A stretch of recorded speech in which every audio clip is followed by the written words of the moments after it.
gonna be just like senior year, except for funner.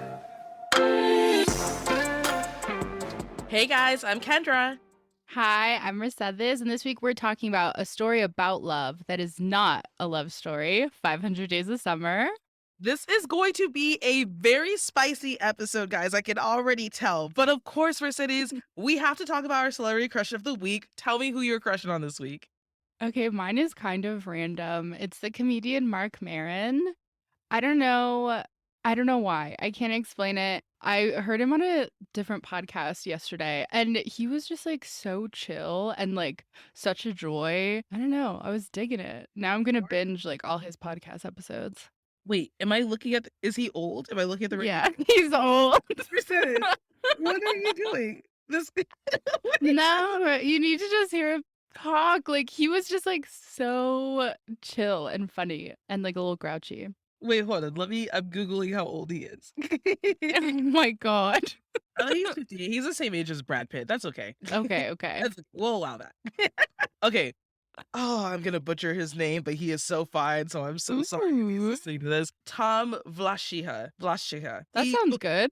Yeah, that sounds okay. We'll go with Yeah. that. So he's a German actor, and he played Jaqen Hagar in Game of Thrones. And I finally caught up on Stranger Things, and he plays one of the Russian guards in it. I have always thought he was so cute. Like, I love his long hair when he plays Jaqen. But Ooh. I learned that he speaks English, German, Italian, and Russian fluently. Mercedes, that's the kind of man I want. I want someone just so cultured and knowledgeable about the world. And it's so attractive to me when guys speak multiple languages. Like, I'm currently learning German. I've been studying German for like the past 3 months. And I'm just trying to level up because I remember getting the advice, be who you want to date. So if you want someone who is cultured and smart and funny, you have to be those things. So I'm trying. I love that. That's a good goal. I mean, you're already a world traveler, traveling everywhere every other month. So you're on your way. Trying. Thanks, girl. Thanks. All right, guys, we're going to move over into TLDR. We just like to summarize the movie for anyone who has not seen it. Although, if you have not seen 500 Days of Summer, what are you doing? What are you doing? Warning, there are spoilers ahead. If you haven't seen this movie, you can stream it on Amazon Prime. Take it away, Mercedes. Yes, so this movie tells a 500-day story about love and heartbreak in a non-linear format. So I'm going to be giving the TLDR in a linear way just to make it easier to follow their relationship. So Tom Hansen is played by Joseph Gordon-Levitt, and he first meets Summer Finn, played by Zooey Deschanel, on her first day as the new assistant at the greeting card company where he works. And he believes she's the one. He just thinks that she's the perfect girl because they have similar tastes in music and a lot of other similar quirks. His crush builds, and he learns she doesn't believe in love. After a night of karaoke, it's revealed to Summer that he likes her and they remain friends, but soon after, she kisses him at work. Summer tells Tom up front that she doesn't want a relationship and wants to keep things casual. Tom agrees. The two start spending more time together and having fun, but Tom's lingering desire to be Summer's boyfriend never really goes away. Summer can't promise him how she'll feel in the future. She focuses more on if they're having fun. Soon after that, though, Summer ends the relationship and Tom is in shock. Summer changes jobs and Tom spends months in misery. Months later, the two find themselves as guests at a coworker's wedding and spend the evening catching up. Tom believes this is his chance to win her back, but when he's invited to a party at Summer's place, his expectations are destroyed by the reality that Summer is engaged. He's devastated, but after harsh advice from his sister, Tom begins to see and realize the incompatibilities he had with Summer. His outlook changes, and he suddenly is motivated to pursue architecture again, and one day he runs into a now married Summer at the park. She explains how he was right about love, just not right about her. The two part ways, finally at peace with one another, and on day 500, while waiting for a job interview, Tom meets Autumn, played by Minka Kelly, and asks her out. Thus begins a new love story for Tom. This is a 2009 film written by Scott Neustadter and Michael H. Weber, who also wrote The Disaster Artist, The Spectacular Now, and The Fault in Our Stars, like literally some of the best movies. It's directed by Mark Webb, who also directed Gifted and The Amazing Spider-Man 1 and 2. And I just have a really quick funny story about that. So, the movie Gifted stars Chris Evans, right? And Jenny Slate. I think that's where they met and like dated. Yes. I love that. I love that couple. Love that couple. I have actually never cried so hard while flying 37,000 feet in the air than like watching that movie. I watched it on the plane. And I watched it on a plane too. Yeah. I was kind of embarrassed because I had a window seat. So there are two people sitting next to me. And I am over here sobbing for like the whole movie, I'm over here just like sniffling and wiping my tears. And it was so embarrassing, but also like, I don't know. Sometimes I don't know if being that high up in that altitude makes you have like your emotions just kind of thin. But Yeah. I feel like I cry a lot on planes. One of my favorite Same. movies is How to Train Your Dragon, and I watched it on a plane and I started crying. I've seen it a million times, so I started crying. And I was like, I think my emotions just get all wonky when I'm Yeah. so high up. I like notoriously choose the worst movies to watch on planes that are like extra sad and about like illness and like all these things. And I'm like, why did I do this to myself? Because now I'm just sitting here sobbing. People think I'm crazy next to them. I have to keep going to the bathroom to like Yeah. make sure I look human. Oh my God, it's a Exactly. mess. You know what is crazy though? So at the beginning of this movie, there's a line that's like none of the characters are real except for, and this isn't supposed to be impersonating anyway, except for you, Jenny Beckman, bitch. Like what that Yeah. message on the very beginning. Jenny Beckman is actually a real girl who dumped one of the screenwriters. And Summer is based on her, and the movie is about their relationship. And I think that's why so many relate to it because it is a real story that actually happens to people, but it happens specifically to one of the screenwriters. And I thought that was It's so interesting because Mhm. Newsstatter said that it's like 75% accurate to like his own heartbreak with Mhm. Jenny Beckman, so called. Mhm. But he also said that when she read the screenplay, she related most to Tom, Hmm. which I think is just really telling to like how skewed our own point of views can be and like how one relationship can't really be told from one point of view, you know? Like there are two people experiencing this. That's so interesting because I mean, these characters are so different in terms of like what they're experiencing, what they're feeling. So for a Summer to feel like Tom, it almost seems like it's not possible because of how different their emotions were in this film, right? I think it really is like we're really seeing Tom's point of view.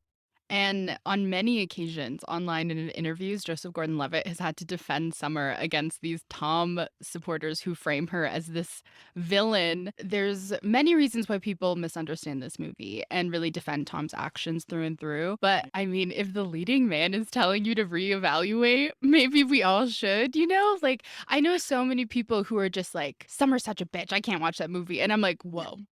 Oh my God. Like, they're both very flawed here. And there's a lot of miscommunication going around all around. Yeah, So I'm excited to get into it. I have to. Joseph Gordon-Levitt is just so unproblematic. Like he's just such. I have so much to say about him. I'm gonna save it for later. But just know my love for JGL runs deep. It runs He's real deep. he's so just like charming that you want to trust him and you want to believe him even when he's being like a dick.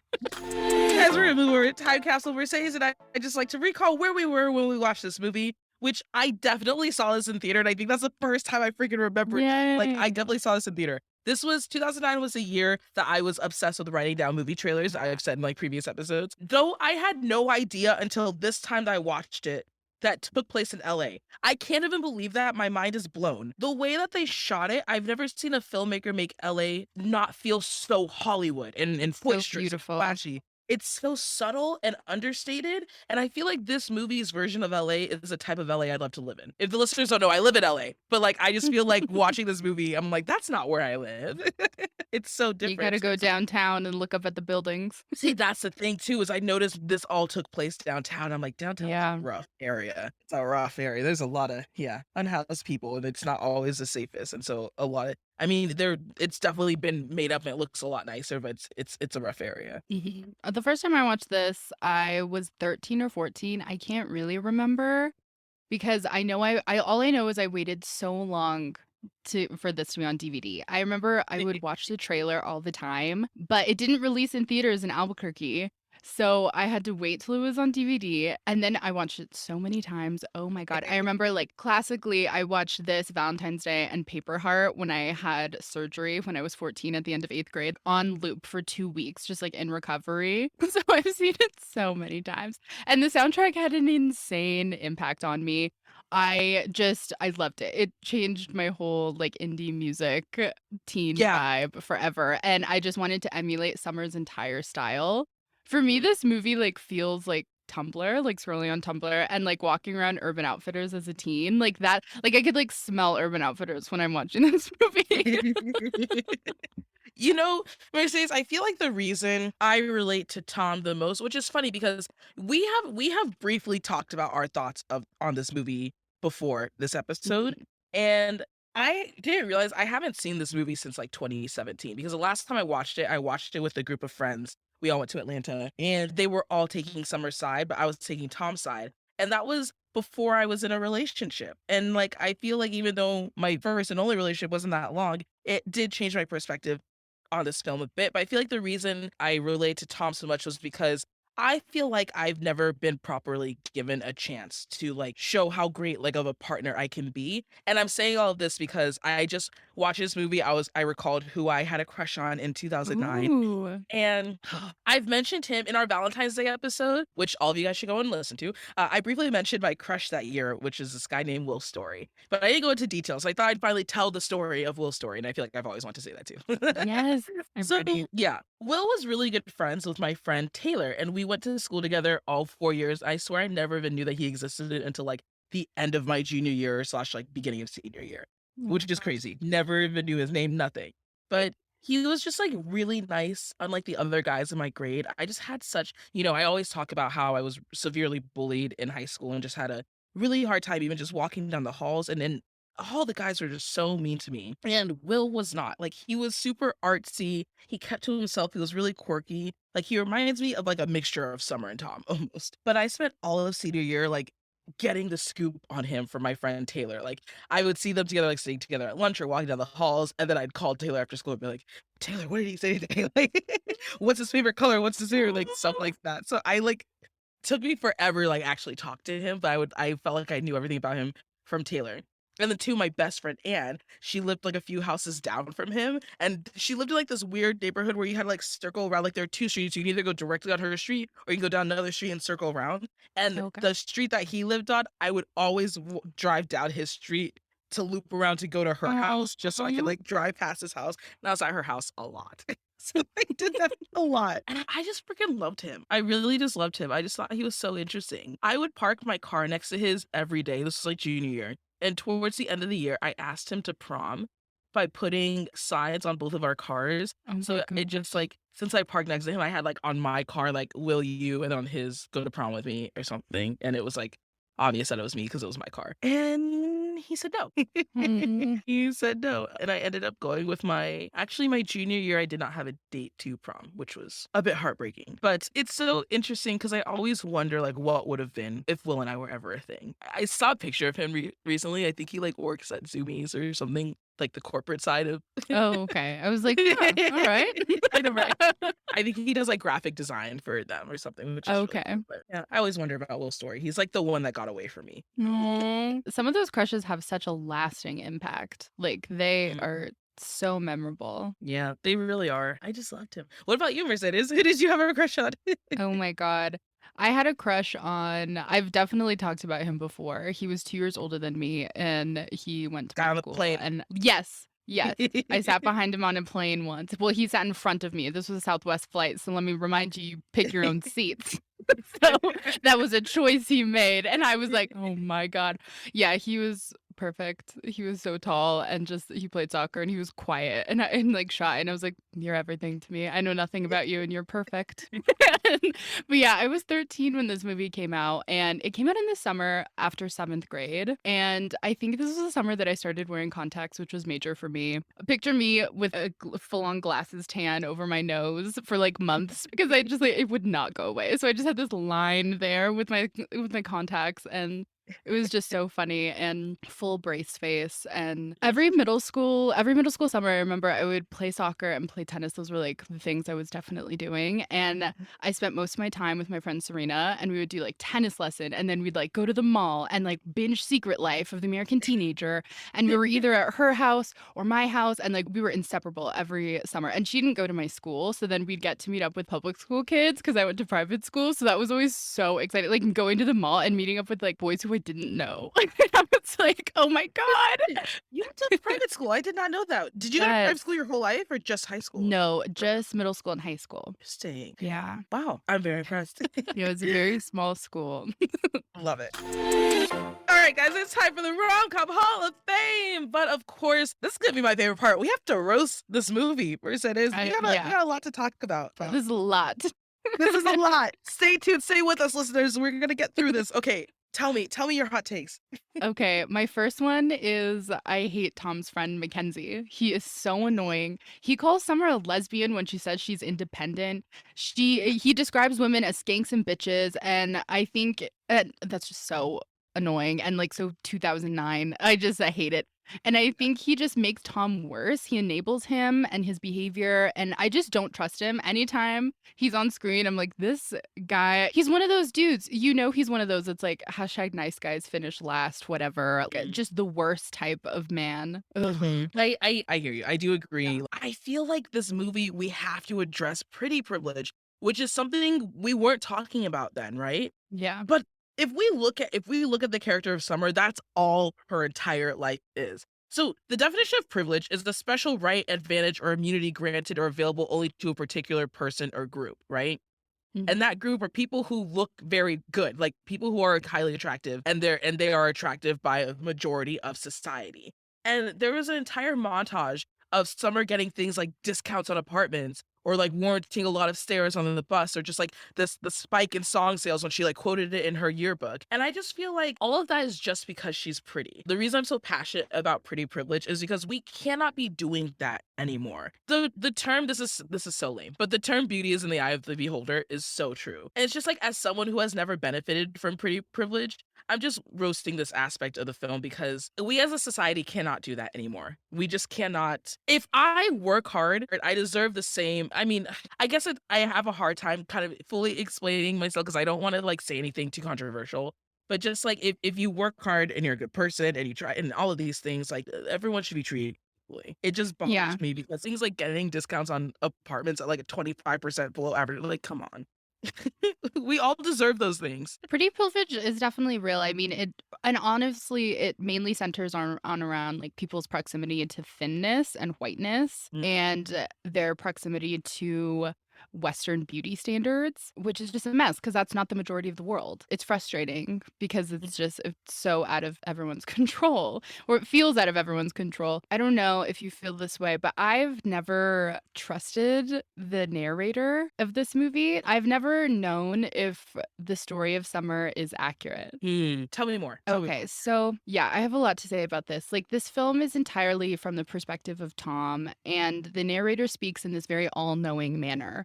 But it's not an omniscient narrator. He only tells Tom's experiences and Tom's point of view. So I always assumed that this backstory of Summer at the beginning is more of like the assumption of the fantasy of what Summer is and who she grew up to be. Because even like when Summer's about to speak up and open up in different parts, like when she's talking about her dreams and she's like, oh, I never said that before. That's when we hear the voiceover, like completely just talks over her. And like we don't hear it anymore. So like anytime we were finally going to get her POV, it's skewed by this voice. And I think this really starts with the beginning credits with the Jenny Beckman bitch line, where it offers a lot of validating to the viewers who want to vilify Summer. So you're already on this pathway toward Summer as the villain analysis. And it's just such a skewed point of view. And she's actually honest from the start. A lot of her actions don't meet up with what she says. And I know that. But you are drawn into this perspective. Like I said before, even the fact that like Joseph Gordon-Levitt says to try to put yourself in Summer's shoes, I don't think she's blameless, but I also don't think she deserves the blame she receives. And a lot of that has to do with this so-called objective narrator, but is actually so subjective for Tom.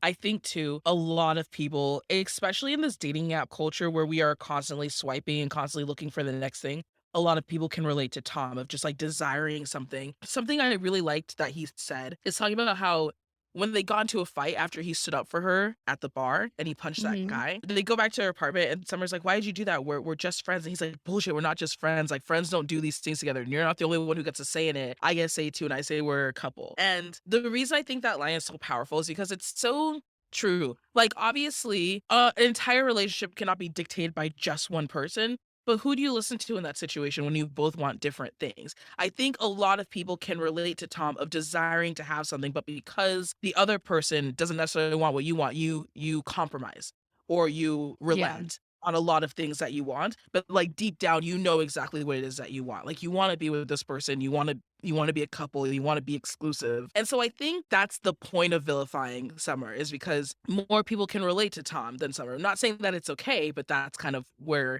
I feel like the right was leaning more towards. Yeah, I think it's just so tricky because I don't know. If I hear that somebody has different goals for a relationship than I do, then I'm not going to put them through whatever. Like you need to put your ego aside. You're not going to change someone's point of view. You're not going to change someone's emotions toward you or how they feel about what they want out of a relationship. Those aren't things that you can actively change for somebody else.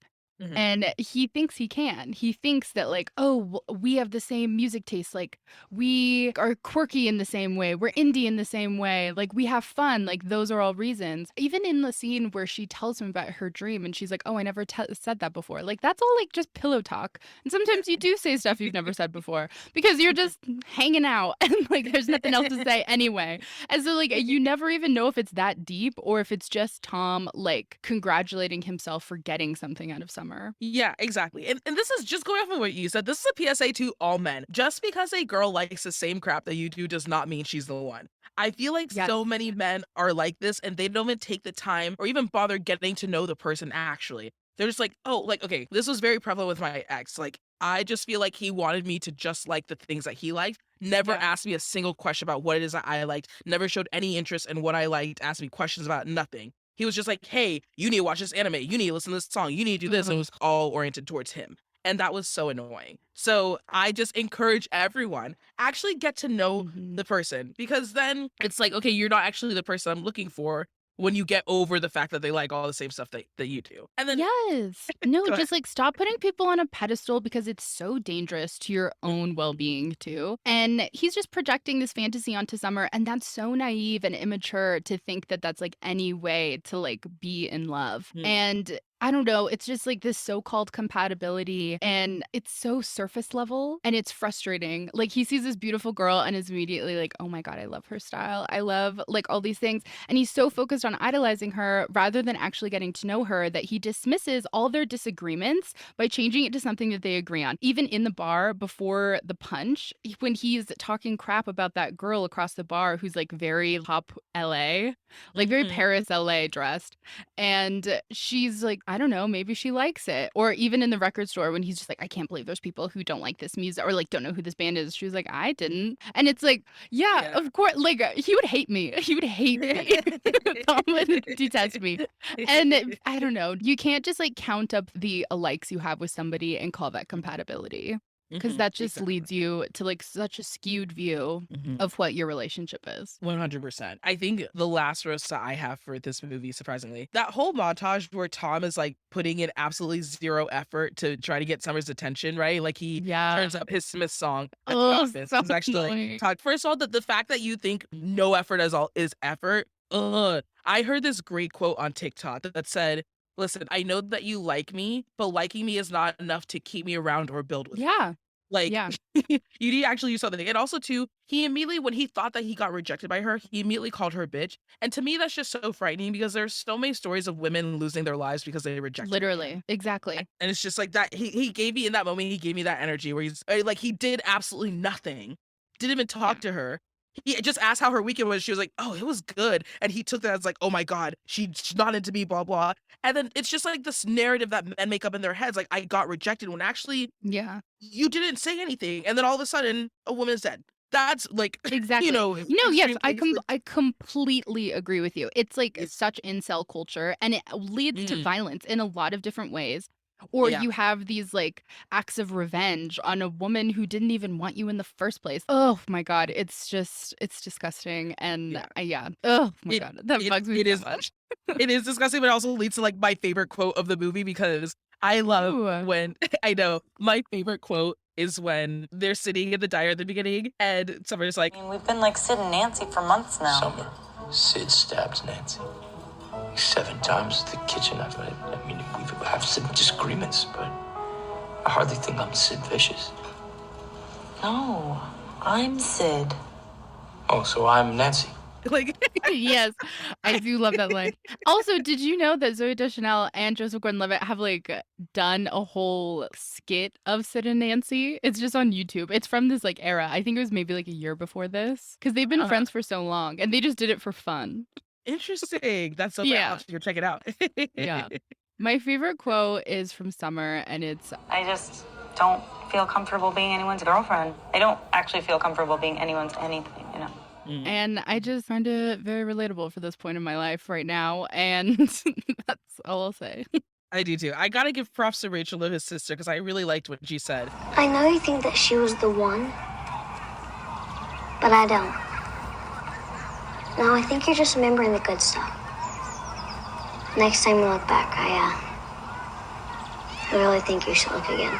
And I like that because I heard have you seen that prompt I talk about TikTok a lot because that's like literally all I do is TikTok. Yeah. So have you seen that prompt that's like, what's a scam that's become so normalized we don't even realize it's a Yes, scam anymore? I have. Okay, so someone was it that one? Okay, what is a really deep quote from an unlikely source or something Ooh, like that? okay. And this guy was talking about this quote, how it ends is how it was. That's the quote. How it ends is how it was. And basically you can kind of allocate that to every aspect of your life.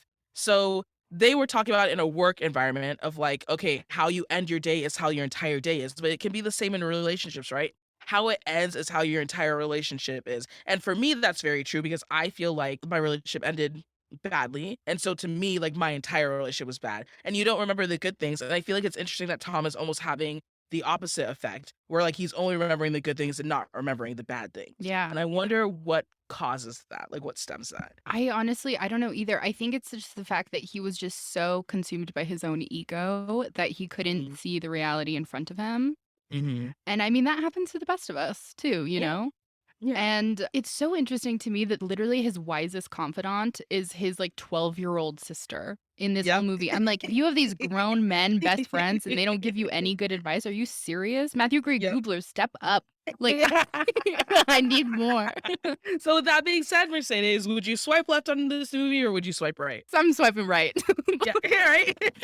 Despite all I have to say, I love this movie. It's so beautifully shot. I think I'm more frustrated by the audience than like the reactions there and like the analysis of this movie than the actual movie. I think the expectations versus reality scene is so special and so memorable, and it captures just that feeling so well in a new way that I hadn't seen in like 2000s cinema before.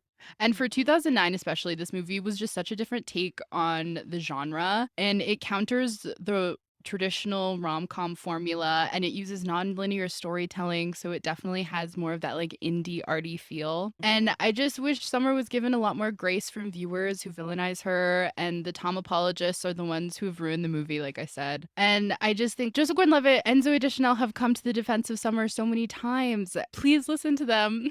Because they have a lot of good points.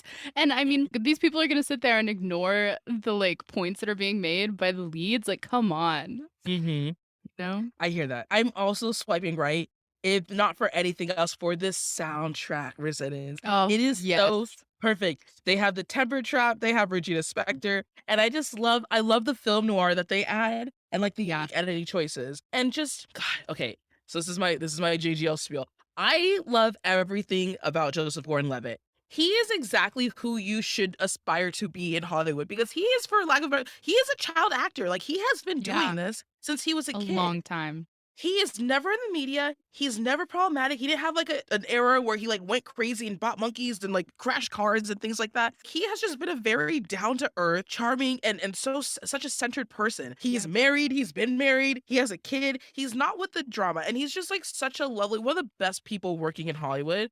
And he's just such a lovely person. And he was one of the first celebrities I actually met when I moved here to Los Angeles. He had a Hit Record event. So he used to do that organization Hit Record. And he just invited everyone out. And it was so cool. He was just like down. Like it was just a big room and we all had to dress up as like Victorian era people. And he was just there with the camera and just like, we were just making films and we were just filming. And it was just such a beautiful experience, but it was so cool. He's wonderful. He's shorter than me, but He is so special, and I think, like, it does prove just how sweet he is in real life because you want to root for him here, even though I physically can't. I feel like it pains me to be like, I can't believe I don't agree with Joseph Gordon-Levitt because you do, like, your heart, like, melts for him. He's so cute. He does this little like side smile thing where he like his eyes get squinty and he just like releases like I just a small Yes, little he has I the love it. best squishy face. Oh gosh, yeah, he's precious. Love it. I love it. He's great. All right, guys, it's time for couples therapy. Mercedes and I just like to give advice for the couples on how they can improve their relationship, which I feel like we also have a lot here. So Yes. I feel like just going off of what we've been talking about, Tom definitely needs to gain some confidence because you can tell he's deeply insecure about himself and about his life. Even the way he responds to Summer in the beginning when he tells her that like he studied architecture, but he's been working at this greeting card company for so long because he couldn't find a job. He just never chased his dreams and he didn't think like very highly of himself. And so I feel like he had so much time and energy to direct towards Summer and put her on a pedestal and idolize her because he didn't have any of that love and adoration for himself. So he's like, let me pour it out onto this girl. And it Yeah. became like almost toxic. So it's so funny because, God, I'm so sorry. I quote TikTok so much. It's like embarrassing. I mean, you are a TikToker. I spend so much time on TikTok just for the audience listening. I'm so sorry, guys. Okay, it's funny because on TikTok, I heard that if a man ever says something along the lines of, I can't believe someone like you would go out with someone like me, it's like a major red flag and you should Yeah. run. You should run as fast as you can. It's not endearing. It's not no, it is toxic. And I just feel like that's the vibe that Tom gave me. Is like he couldn't believe someone like Summer would be with him. I'll let you talk because I feel like I don't know how I feel about Summer, right? Yeah. I feel like I understand her perspective. On one side, I see that she stated her feelings. She was very intentional about her desires and she was never quiet about it. She was like, listen, I don't believe in love. Why would you get married? It ends in divorce. I'm not looking for anything serious. I just want to be friends. She said that multiple times. But at the end of the day, exactly what you said, what she was saying, her actions did not match her words. And it just seemed like very selfish and controlling in a way. But I'm curious your thoughts. I think for Summer, I do think there's a mix up between what she says and how she acts. Mhm. Plus, her feelings are never brought up after that initial, I want to keep it casual conversation. We don't get an update from her.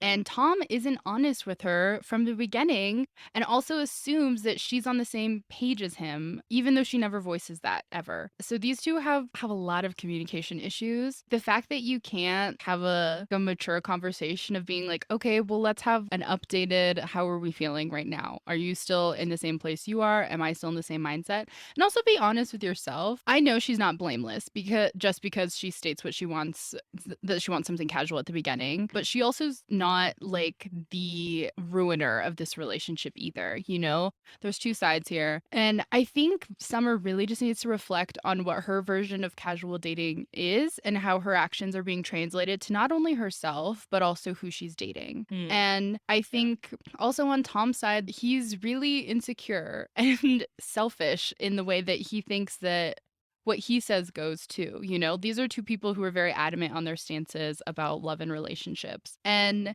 he projects all those fantasies and ideals onto women, and Summer doesn't exist for him. And you can't convince someone to love you. If he were honest with himself and Summer from the beginning, I'm sure this whole relationship would not have lasted nearly as long as it did and wouldn't have nearly as big of an impact on him. But he's just so like flooded with his own ego. Like he has blurred vision to it all. And she's an entire person beyond his ideal version in his head. And that's so important to just like remind yourself that like he's far more interested in idolizing her and idolizing this version of her that he's made up instead of actually really getting to know her. Like I said before, like the narrator always drowns out her vulnerable moments and he never wants to hear her differing opinions and instead just focusing on like whatever they can relate on.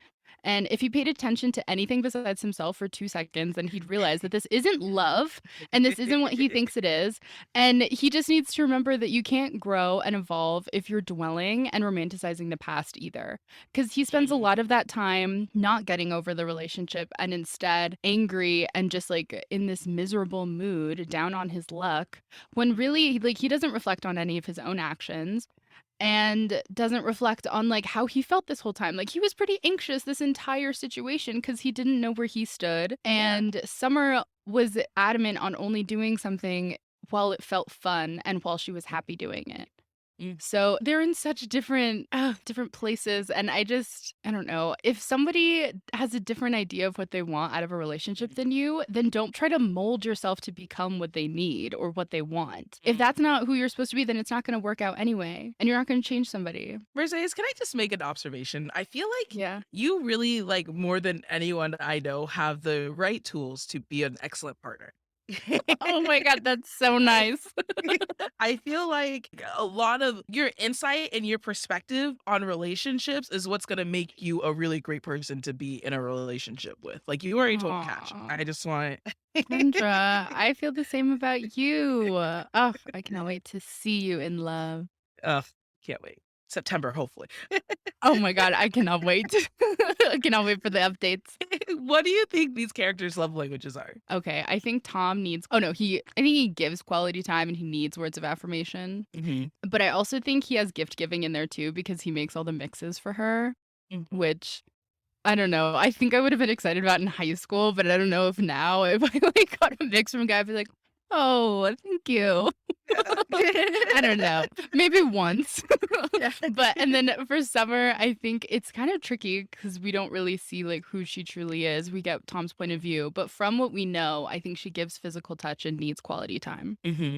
I agree with you, but I want to ask you, do you think having the love language words of affirmation stems from insecurity? No. I mean, I think it definitely can, but I think some people just need the verbal assurance on some level, and not even in like some type of weird validation way, just in the way of like uplifting somebody else and being like, oh, here's a little boost for you. I think of it too in like different relationships, like how much I like clung to like what teachers said about me and like how they praised me. Like that's a whole other like thing that like boosted me. So in that, I definitely, for me at least, like growing up, it was like rooted in insecurity, and then now I'm like, okay, I'm way more comfortable with myself. I love that. So if we're talking about if this couple lasts for 5 years, I'm gonna be completely honest, I'm surprised they lasted over 200 days. Like, what? Dude, I kept counting up like the days, and I was like, what is this in months? Because I obviously can't do math. I'm Googling on the side. And I was shocked. They lasted like 9.5 months. What? Yes, because they lasted for like over 200 days, almost 300. Okay, hold on. I'm gonna do divide by 30. Over 200 days. Yeah, like 6, 7-ish months. No, they lasted like 240 or 290 or 40? something. Okay, hold on. Okay, One of those. divided by 30 is 8. So okay, yeah, we'll say between 7 to 9. That's so long. That is a long time. Also, like, if you're in a situation for 8 months and you are distraught that this person is not your official, like, significant other with a label, then please end it. Like, this is not going to go anywhere good. That to me, that was like, I don't know. That felt like there could have been more communication there. To let it drag on that long, that's a long time to just be like, what are we? Like, what? It's, oh my God. There's a scene in MTV The Hills where Audrina's like, me and Justin Bobby have been talking again for like 4 months. He wants to take it really slow. So like, no girlfriend, boyfriend, just like dating. And Lowe's like, how long have you been dating? 4 months? He should probably be your boyfriend by now. And I always have that in my head every time I hear of these. And I'm like, come on. Like, if that's not what you want, I understand. But seriously, yeah, I feel the same way. This is a breakup story. Like, obviously, they're not lasting. And also, like, they flourish much more apart. And they learned a lot from each other. And this relationship definitely had an impact on them and their growth as people. And I think that's all you can really want from an ended relationship anyway. I 100% agree. All right, guys, it's time for Heartthrob. We're going to talk about who we would introduce to our friends and family. Tell me, Mercedes, who you taking home with you? So since Summer Finn was one of my style icons of my early teen years, I have to say her. She was the epitome of a 2009 cool girl, and I just wanted to be her in middle school. And I wore so many cardigans trying to emulate her. Clearly, Zooey Deschanel has had an impact on me. Like, I go through my phases of having bangs often. But also, like, Matthew Gray Gubler, when he has that monologue where he describes his perfect girl and then says his girlfriend is better because she's real. I melt. I'm like, okay, that's the sweetest thing anyone says in this movie. Matthew Gray Gubler, I can't ever say his name. He is in every Drake Doremus movie, and I love that. So Drake Doremus is one of my favorite actors. Wow, he's one of my favorite directors. He directed Like Crazy. He did Newness. He did what's that one with Shailene Woodley, Jamie Dornan, and Sebastian Stan. Anyways, Endings Beginnings. That's it. He just has Ooh. such an authentic and raw take on relationships. And Yeah. I don't watch Matthew in anything else, but I watch him in every single Drake Doremus movie. So Oh my gosh, I know multiple people who write Matthew Gray Gubler fan fiction. So yeah. he has a big following. I am introducing my friends to Rachel. I think she is just so wise and only speaks Yes. truth and facts. She's also really good at listening and great at giving advice. And she just seems really insightful and empathetic. And I could use more friends like that with those qualities. So Yeah. I like Rachel. Rachel's great. Mhm. Inside from Mary Smooch goes. Who would you marry? Who would you smooch? And who would you ghost? We have Tom, Mackenzie, and Paul. Oh my God. Okay, so I think I'd marry Paul, Matthew Gray Gubler. I would smooch Tom. I would want to marry Joseph Gordon-Levitt, but just Tom is a whole other thing. I mean, Yeah. I guess I'd marry Tom at the end of the movie, Okay. once he cleans his act up a little bit. Then I'd Mhm. smooch Paul, and then I'd ghost Mackenzie, because we all know I'm a Mackenzie hater. Yes. Okay. I would marry Tom, and the reason I would marry Tom is because we are on the same page in terms of what we want. Like, we both want to be in a relationship. We both want to be exclusive. We both believe in true love. I think we align on the things that we want. And so I feel like I would marry Tom. I would, this is hard. Smooch Paul, but not with that haircut that he has. Dude, I know. It's so I'm not- scraggly. I'm not loving it. And then I'd go with Mackenzie. You're 100% right. Yes. Yeah. All right, guys. Before we wrap it up, we always love to bring in a pop culture moment. And I cannot believe for the life of me that Zooey Deschanel is 42 years old. It was To me, crazy. she's just, I don't know. She's just always been around my whole life. And to think Yeah. that she's in her 40s and like has 2 kids, and I just can't, I don't know. It's hard for me to see people growing up because I don't feel like I'm growing up. I feel like I've Same. been the exact same person since I was a kid. So when other people are moving forward in their life, it's really hard for me to kind of like understand that to an extent. I don't know. I totally agree, especially with Zooey. Like, I am a diehard New Girl fan, and that's Mhm. all about like being in your like early 30s. And like to see that I'm in my mid to late 20s now, I'm approaching that and I'm like, oh my God, I'm almost New Girl age. How did this happen? Like, you're New Girl age, Zooey, like not me. And that's how I feel. Yeah. And one of my pop culture facts, you've already brought it up and we've both raved about it, but it's this soundtrack still hits. Like, Mhm. please, if you have not listened to the 500 Days of Summer soundtrack, just play it, take a stroll, listen to the Temper Trap. Oh my God. I love Regina Spektor, all of them. Even, honestly, the Smiths. I'm Mexican American. I have to love the Smiths. Okay, so I mentioned this in our episode 10 Things I Hate About You, but Joseph Gordon-Levitt speaking French. It is like a whole fantasy. I just like hot American celebrities speaking French, so like Bradley Cooper and Timothy Chalamet. Like when they speak French in interviews, freaking love it. Oh It's my like- God. Yeah, I love when Timo speaks French. I'm like, wow. Mhm, right. Okay. So this movie has been described as the like first like millennial Facebook movie. I saw that as one of the critics described it as like the millennial romance that defined like the Facebook generation, which is pretty crazy sentence to hear. And a lot of this movie has a lot of karaoke, which I don't think of as like a millennial thing or like a generational thing because I Mhm. love karaoke. And I do have a question for you. What song Yeah. would you sing at karaoke in front of your crush? Okay. I have a handful of go-to karaoke songs. Same. And they're all like, okay, so my number one go-to karaoke song is Nothing But a G Thing by Snoop Dogg and Dr. Dre. Perfect. Perfect. My second one is Check Yourself by Ice Cube. Oh my God. Kendra, this is amazing. And then my third one is What a Man by Salt and Pepper. Oh my God. I'm Oh, old I school love with them. it. I'm old I school love with it. What are your go-to songs? My favorite one to sing is Last Dance by Donna Summer because I like to do the entire Selena Quintanilla disco medley, all 7 minutes and 43 seconds, but a lot of karaoke places don't have that. So I have to break up the songs and do each song individually. So Last Dance by Donna Summer is like my go-to. And Give then us a taste, like Mercedes. no. That's it for the karaoke room. But I also love to do Any Man of Mine, Shania Twain. And then I love a good dolly. I've been wanting to do this song by Linda Ronstadt long time, but I haven't gotten the chance yet. And it's a sad one, so I don't think I'd sing that in front of a crush. I always have this fantasy of somebody falling in love with me while I'm singing karaoke. That's like my dream. And not because I'm good, not because I'm a good singer, just because they're like, she is experiencing the like most joy she ever will, like in this moment. Like this is like pure happiness here. So yeah. Listeners, we want to hear from you. What is your go-to karaoke song? What do you think about 500 Days of Summer? Are you Team Tom? Are you Team Summer? Have you had your own experiences like this in a relationship? Make sure to let us know your thoughts by sliding to our DM at MeetCute. Again, I'm Kendra. You can find me on Instagram and TikTok at Kenta10Hollywood. Yes, and I'm Mercedes. You can find me at MercedesGV11 on Twitter, IG, and TikTok. And if you're looking for new rom-coms, follow Meet Cute wherever you listen to podcasts and follow Meet Cute on socials everywhere. Bye, everybody. We'll see you next week.